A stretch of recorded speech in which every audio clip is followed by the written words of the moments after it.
Assalamualaikum warahmatullahi wabarakatuh. A'udzu billahi minasyaitonir rajim. Bismillahirrahmanirrahim. Alhamdulillahilladzi ahya qulubal mu'minina biwus'i rahmatih. والذي وهب لهم بركة في يومهم هذا فذلك يوم مبارك عبادي أحمده حمدا موفق عرفه وأشكره على إدراك الشهر ذي الحجة أشهد أن لا إله إلا الله وحده لا شريك له وأشهد أن محمدا أرسله بالرأفة والرحمة اللهم صل وسلم على سيدنا محمد وعلى آله وأصحابه أجمعين أما بعد قال الله تعالى في القرآن العظيم أعوذ بالله من الشيطان الرجيم إنا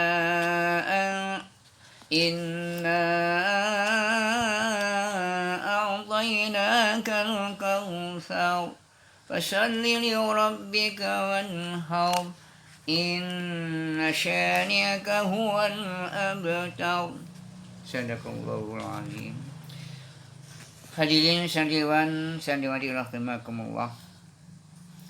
Sebelum kami menyampaikan materi online kami, maka perkenankanlah kami tidak satu kata yang pertama dan utama kecuali kita memanjatkanlah syukur Allah Azza wa Jalla, yang mana pada detik ini saat ini kita masih tetap diberikan rahmat oleh Allah, sehingga dengan rahmat itulah kita bisa beraktivitas menjalankan dalam kehidupan ini. Mudah-mudahan di dalam menjalankan aktivitas kita ini kita selalu mendapat bimbingan Allah sehingga mendapatkan ridhonya dan sehingga kita akan mendapat surganya. Amin ya rabbal alamin. Salawatullah wassalamu mudah-mudahan tetap kepada baginda kita Rasulullah Muhammad sallallahu alaihi wasallam, yang mana beliau adalah qudwah kita, panutan kita, uswah kita yang telah ditetapkan oleh Allah untuk semua makhluk di alam semesta ini, khususnya adalah pada manusia. Mudah-mudahan kita mampu untuk meneladani sehingga kita akan masuk surganya juga, yakni surganya Allah Azza wa Jalla. Amin ya rabbal alamin. Sandiwan sandiwati rahimakumullah, pada kesempatan online ini maka kami ingin menyampaikan, karena pada detik ini saat ini kita sudah masuk di dalam bulan Idul Adha. Oleh karena itu sebentar lagi kita akan berhadapan dengan Idul Adha, yakni Raya Kurban. Maka perkenankan pada saat ini kita menyampaikan materi hubungan dengan Idul Adha. Sandiwan sandiwati rahimakumullah, saat ini kita akan merayakan Hari Raya Idul Adha atau yang disebut dengan Hari Raya Kurban. Kata kurban berasal dari kata Arab, yakni korbun, yang artinya dekat. Kemudian kata korbun itu mendapatkan tambahan di depannya alif dan nun hingga menjadi kurbanu, yang artinya sangat dekat. Dengan demikian, ibadah kurban adalah ibadah yang bertujuan untuk menjadikan diri kita semakin dekat dan sangat dekat dengan Allah Subhanahu wa ta'ala.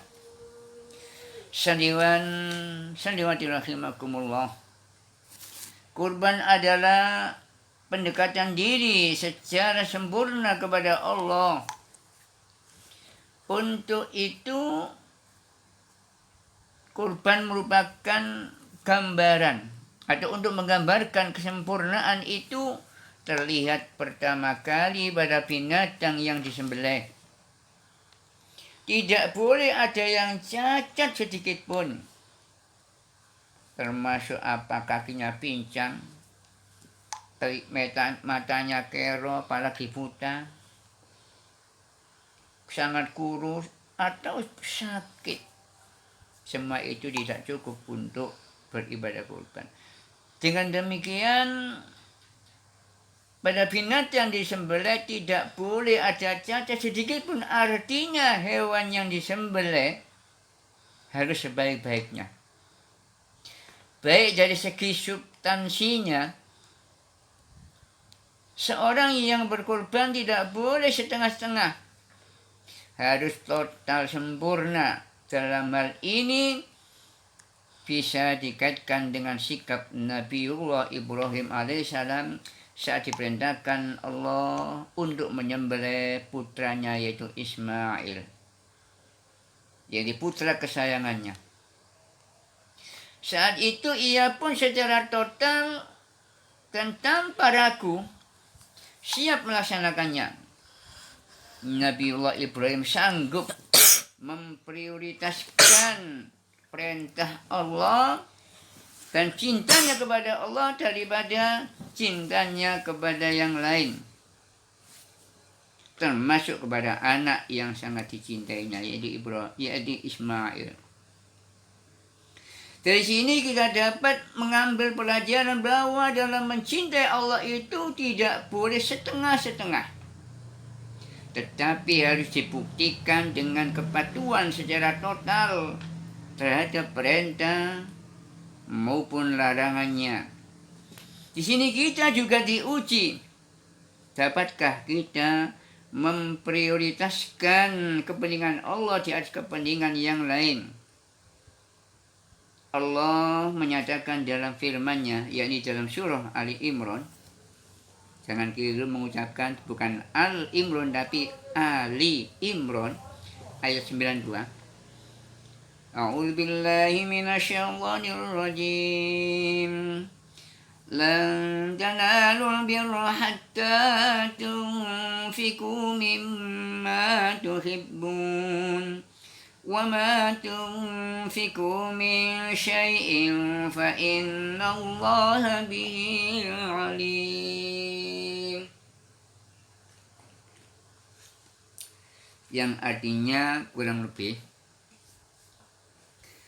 kamu tidak akan memperoleh kebajikan sebelum kamu menginfakkan, mendemarkan, mengorbankan sebagian harta yang kamu cintai. Dan apapun yang kamu infakkan tentang hal itu, sungguh Allah Maha mengetahui. Sandiwati rahimakumullah. Setelah kita diberi rezeki oleh Allah dengan rezeki yang cukup, bahkan lebih-lebih, bukan hanya cukup, bahkan lebih-lebih, Allah ingin menguji kita, apakah kita masih mencintai Allah? Apakah kita masih mau mengabdi kepada Allah? Ataukah cinta kita kepada harta dan dunia ini membuat kita lupa dan berpaling dari Allah Azza wa Jalla? Allah pun berfirman dalam surah Al-Kautsar, surat 108 ayat 1 dan 2. Inna a'tainakal kautsar fasholli li rabbika wanhar. Al-ayat. Sesungguhnya kami Allah bilang, telah memberimu nikmat yang sangat banyak, yang sangat besar. Karena itu, fasholli li rabbik, sholatlah. Kemudian wanhar, dan berkorbanlah, li rabbika, untuk Tuhan. Sandiwati rahimakumullah. Jika pada hari raya Idul Adha nanti kita ingin membuktikan bahwa kita masih mencintai Allah dan ingin dekat dengan Allah, maka tentunya kita tidak akan merasa eman dan sayang dengan harta, uang, kita untuk kepentingan, sekali lagi, tentunya kita tidak akan merasa eman dan sayang dengan harta uang kita untuk kepentingan ibadah kurban. Justru kita harus merasa malu jika hadir di lapangan, tempat sholat atau di masjid, sementara kita belum mempersiapkan hewan untuk ibadah kurban. Rasulullah SAW pernah memperingatkan dengan peringatan yang keras. Man wajada sa'atan falam yudhhi fala yaqrubanna musallana, rawahu Ahmad wa Ibnu Majah wa sahhahul Hakim. Barang siapa memiliki kelonggaran harta, mempunyai kemampuan untuk berkorban tetapi tidak mau berkorban, maka orang itu jangan sekali-kali hadir mendekati tempat sholat kami ini. Hadis riwayat Ahmad, Ibnu Majah, dan disahihkan oleh Al-Hakim.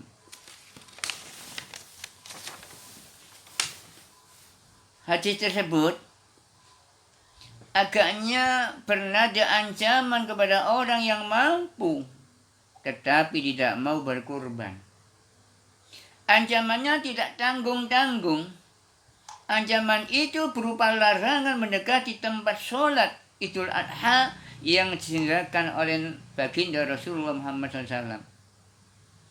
Hal ini menunjukkan betapa tidak terhormatnya orang tidak mau berkorban, padahal ia punya kemampuan, punya kelonggaran, punya kelebihan harta. Hadis ini juga merupakan sindiran keras kepada kita. Betapa banyak di antara kita yang diberi kecukupan, penghasilan, namun masih saja ada rasa enggan untuk berkorban. Padahal bisa jadi harga handphone kita, jam tangan kita, ataupun aksesoris kita yang menempel di tubuh kita harganya jauh lebih mahal dibandingkan dengan seekor hewan kurban. Namun selalu sembunyi di balik kata tidak mampu atau tidak dianggarkan dan seterusnya. Sandiwati rahimakumullah. Tentunya kita harus malu dengan seorang ibu yang walaupun miskin tetapi tetap berusaha bagaimana agar bisa berkorban. Kami punya satu kisah. Suatu hari ada seorang pedagang hewan berkorban, saya ulang lagi. Suatu hari ada seseorang pedagang hewan kurban menceritakan tentang pengalamannya saat berjualan hewan.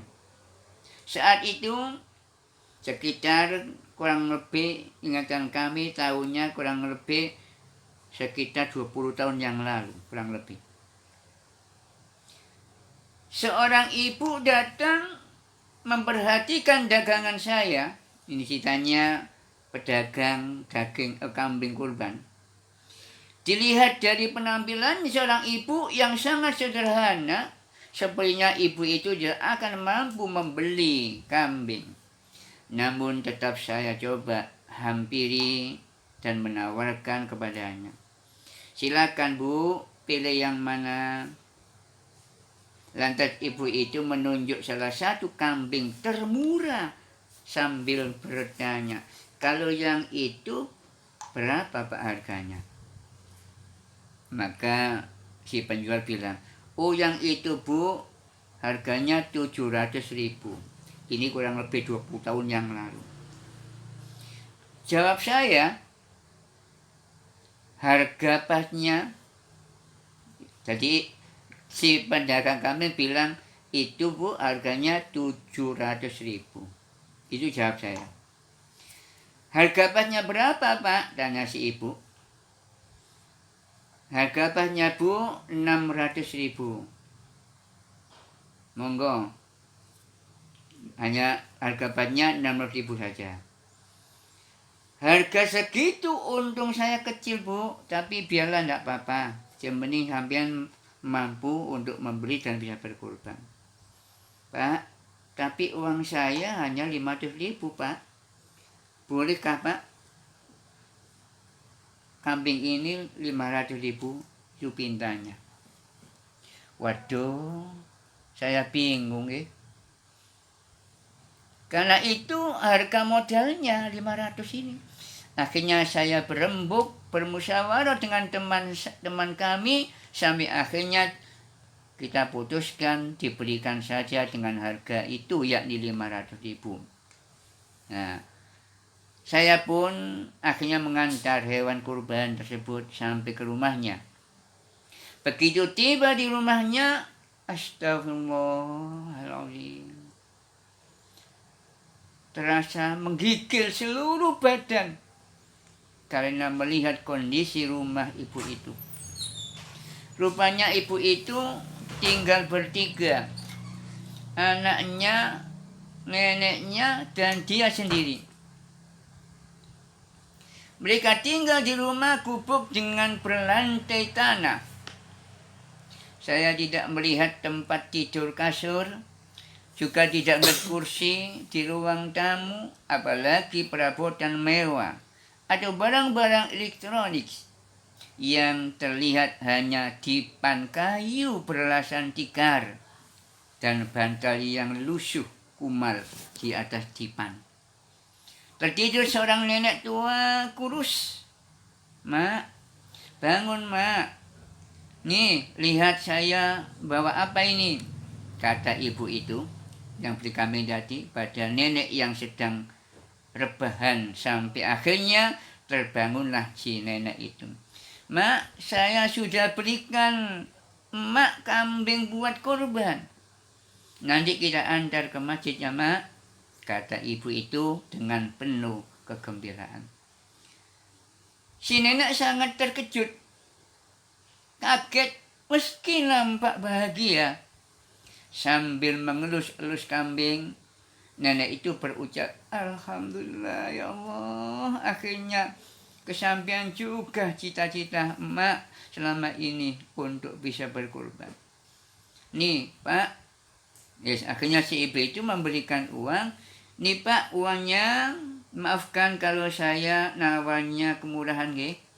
Karena saya memang punya uang itu dan kerjaan saya hanya tukang cuci di kampung sini. Saya sengaja mengumpulkan uang untuk beli kambing yang akan diniatkan buat kurban atas nama ibu saya, yaitu nenek saya, kata ibu itu. Kaki ini rasanya bergetar, dada terasa sesak, sambil menahan tetesan air mata. Saya berdoa, ya Allah, ampuni dosa hamba-Mu ini ya Allah. Kami malu berhadapan dengan hamba-Mu yang pasti lebih mulia ini. Seorang yang miskin harta namun kekayaan imannya begitu luar biasa ya Allah. Ampunilah ya Allah hamba-Mu yang lemah ini ya Allah. Saniwan rahimakumullah. Akhirnya si ibu yang beli kambing ini memberikan ongkos pengantarnya. Pak, ini ongkos pengantarnya nggih. Panggil ibu itu. Maka sudahlah Bu, biar ongkos kendaraannya saya yang bayar, kata saya. Si petukang, si penjual kambing itu. Saya cepat pergi sebelum ibu itu tahu kalau mata ini sudah basah karena tak sanggup mendapatkan teguran dari Allah.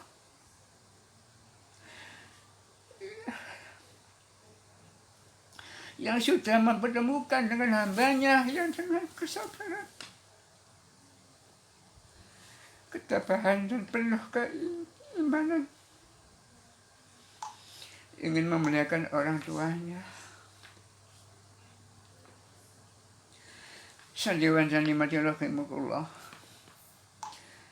Dalam suasana yang akan datang di Idul Fitri ini, kita disyariatkan oleh Allah meneladani Ibrahim. Itu Nabiullah Ibrahim untuk melaksanakan ibadah kurban dengan menyembelih seekor hewan. Jika saat itu Nabi Ibrahim alaihissalam berkorban dengan mengorbankan rasa cintanya terhadap putranya Ismail alaihissalam demi cintanya kepada Allah Subhanahu wa taala, maka saat ini kita berkorban dengan mengorbankan sebagian harta, uang yang kita cintai untuk ditukarkan dengan seekor hewan, kemudian disembelih sebagai hewan kurban demi mendapatkan cinta dari Allah Subhanahu wa taala. Sandiwan rahimakumullah.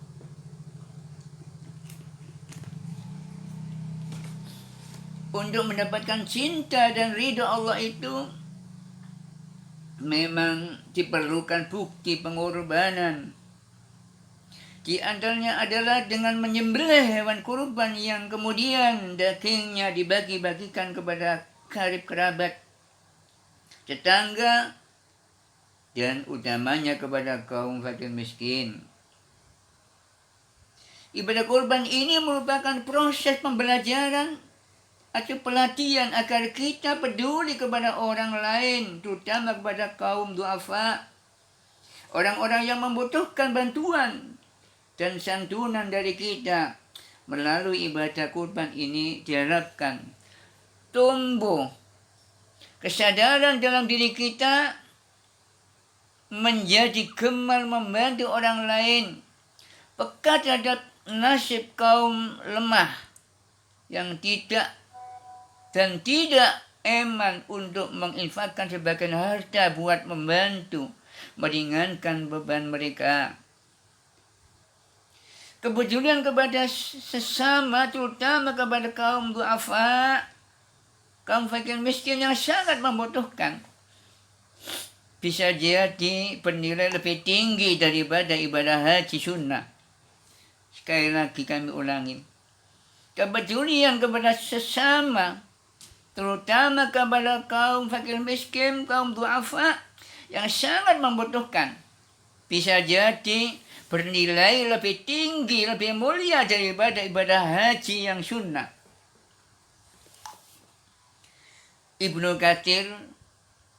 Imam Ibnu Katsir telah mengkisahkan di dalam kitab Al-Bidayah wan Nihayah volume 10 halaman 178.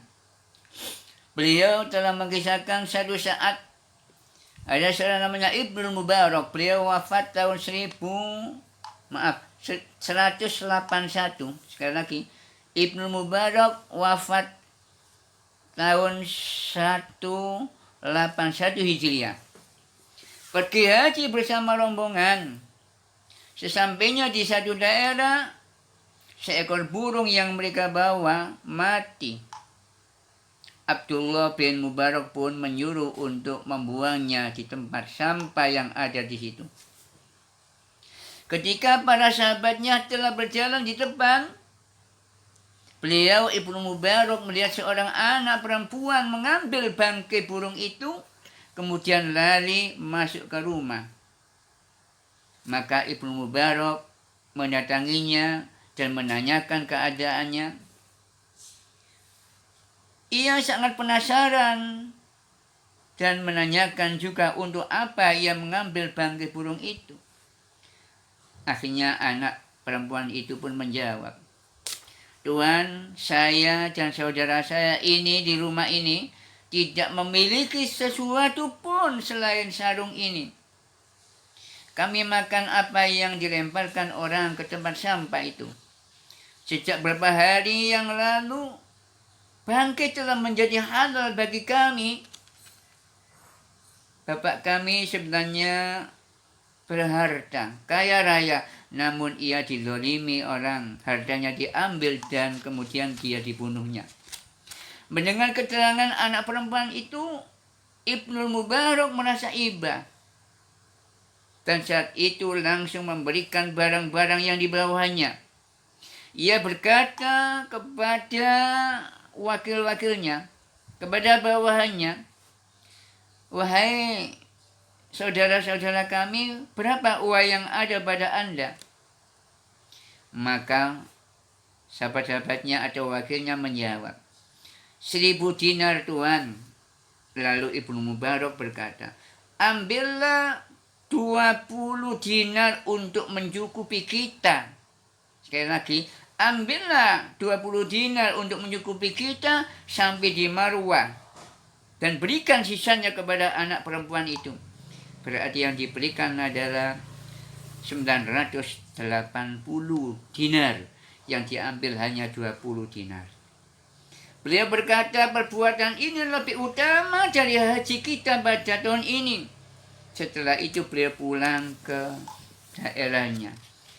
Cerita ini telah diceritakan oleh Imam Ibnu Katsir di dalam kitab Al-Bidayah wan Nihayah, volume 10 halaman 178. Sandiwan rahimakumullah. Untuk meringankan beban anak itu dan keluarganya, Ibnu Mubarak rela membatalkan hajinya. Dan uang buat ongkos perjalanan hajinya dia berikan kepada anak itu. Ini namanya prioritas. Dan ini kalau kita hubungkan cerita yang pernah kami sampaikan dulu, yaitu ceritanya Abu Talha sama Ummu Sulaim, yang mana dia memberikan makanannya demi tamu Rasulullah sehingga dirinya, istrinya, anaknya semua tidak makan, sehingga melatar belakangi turunlah Quran surat 59 ayat 9, namanya sifat al-isar, mendingkan orang lain. Sebenarnya dirinya pun juga perlu, tetapi dia lebih meninggikan pada orang lain. Kita ini biasa beragama tidak melihat apa yang prioritas. Kita biasa beragama melaksanakan seperti apa yang kita sukai, bukan seperti apa yang sukai Allah. Secara syariat mungkin sudah betul, tapi ada yang jadi prioritas utama. Boleh jadi substansinya belum masuk, atau boleh jadi substansinya sudah masuk tetapi ada yang lebih penting. Nah, inilah yang harus diambil pelajaran atau hikmah dari ibadah kurban. Kita tidak boleh hanya memperhatikan kepentingan diri kita sendiri, tetapi juga harus memperhatikan kepentingan orang lain. Maka Rasulullah SAW bersabda dalam satu hadis riwayat Al-Bukhari, yakni hadis nomor 13. Kalau Muslim hadis nomor 179 yang berbunyi la yu'minu ahadukum hatta yuhibbu li akhi aw qala li jari aw ma yuhibbu li nafsi. Tidaklah seorang di antara kamu dikatakan mukmin, sekali lagi tidaklah seorang di antara kamu dikatakan mukmin hingga ia sanggup mencintai saudaranya atau tetangganya seperti ia mencintai dirinya sendiri. Sandiwan rahimakumullah. Saat ini masih banyak saudara kita yang mengalami penderitaan. Di sekitar kita sendiri juga masih banyak anak yatim piatu yang selalu menunggu belas kasih kita. Apakah kita tega membiarkan mereka hidup dalam penderitaan, serba kekurangan, sementara kita hidup serba berkecukupan, hidup mewah, berlebihan? Allah memperingatkan kita, jika kita tidak memperdulikan mereka, tidak mau membantu meringankan beban dan menyantuni mereka, maka kita akan dicap stempel oleh Allah sebagai pendusta agama. Sebagaimana dalam surah Al-Ma'un, yakni surah 107 ayat 1 dan 3. Ara'aital ladzi yukadzibu biddin, tahukah engkau orang yang mendustakan agama? Jawabannya satu, fadzalikal ladzi yad'ul yatim, yaitu satu orang yang menghardik anak yatim. Yang kedua, wala yahuddu ala ta'amil miskin, tidak mau menganjurkan memberi makan orang miskin. Sandiwan rahimakumullah.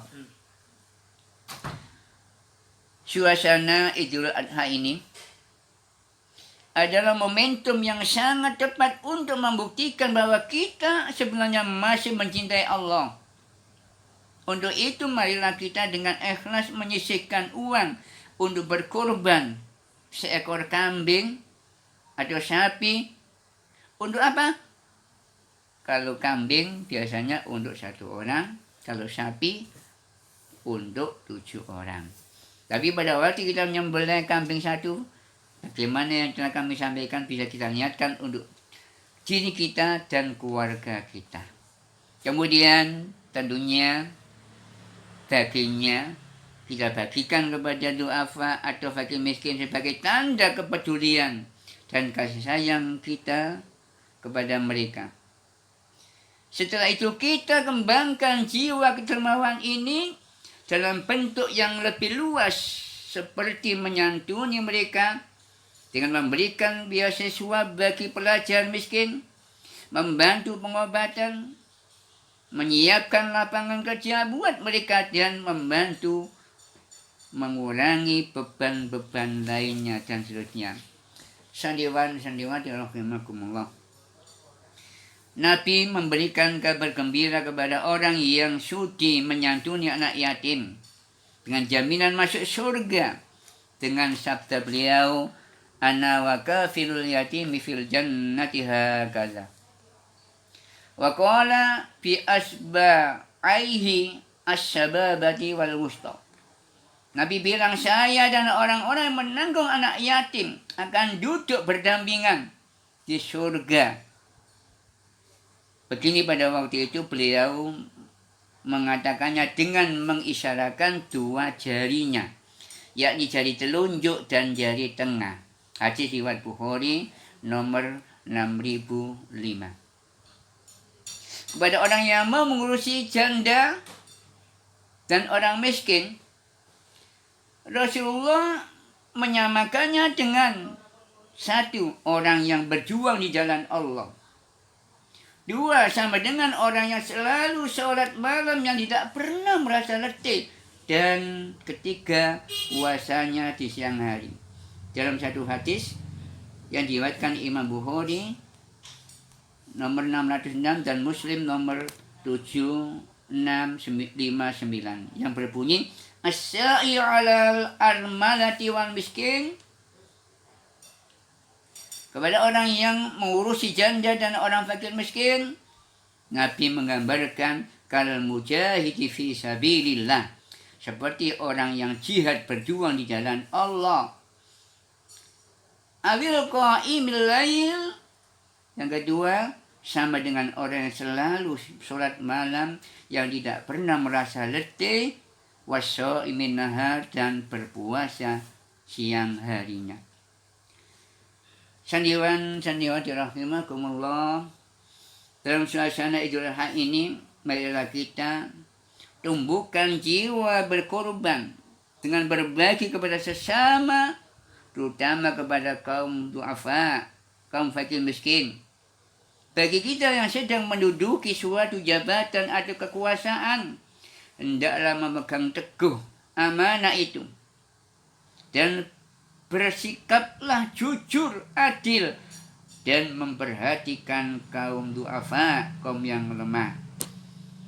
Mudah-mudahan sandiwati, mudah-mudahan kita selalu dibimbing oleh Allah, selalu diberi petunjuk oleh Allah, sehingga kita diberikan kemampuan untuk melaksanakan semua perintahnya dan menjauhi semua larangannya, sehingga kita menjadi hamba Allah muttaqin yang telah disiapkan surganya. Amin ya rabbal alamin. Demikian materi yang kami sampaikan. Mudah-mudahan apa yang kami sampaikan ini menjadikan keterangan yang barokat, bermanfaat, khususnya untuk diri kami sendiri, umumnya pada kita semua.